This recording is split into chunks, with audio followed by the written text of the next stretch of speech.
బంగ్లాదేశ్లో మరో హిందువు దారుణ హత్యకు గురయ్యాడు. బంగ్లాదేశ్లోని నార్జింగడి ప్రాంతంలో దుకాణంలో నిద్రిస్తున్న చంచల్ భౌమిక్ అనే హిందూ యువకుడిని కొందరు దుండగులు సజీవ దహనం చేశారు. శుక్రవారం రాత్రి ఘటన జరిగినట్లు తెలుస్తోంది. బాధితుడు పనిచేస్తున్న దుకాణంలోనే నిద్రిస్తూ ఉండగా షట్టర్ మూసివేసిన అల్లరి ముక్కలు పెట్రోల్ పోసి నిప్పట్టించాయి. ఈ ఘటనలో చంచల్ సజీవ దహనమయ్యాడు.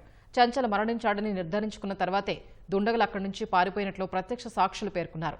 మృతుడికి తల్లి, ఇద్దరు సోదరులు ఉన్నారు. వీరిలో ఒకరు దివ్యాంగుడు. వీరి తండ్రి చాలా కాలం క్రితమే మృతి చెందాడు. చంచల్ ఆదాయంపైనే ఆ కుటుంబం ఆధారపడి జీవిస్తోంది. పథకం ప్రకారమే ఈ హత్య చేసినట్లు అతడి కుటుంబ సభ్యులు ఆరోపిస్తున్నారు. గతంలో బంగ్లాదేశ్లో దీపు చంద్రదాస్, ఖోకోన్ అనే వ్యక్తులని కూడా ఇదే తరహాలో అల్లరి మూకలు హత్య చేశాయి.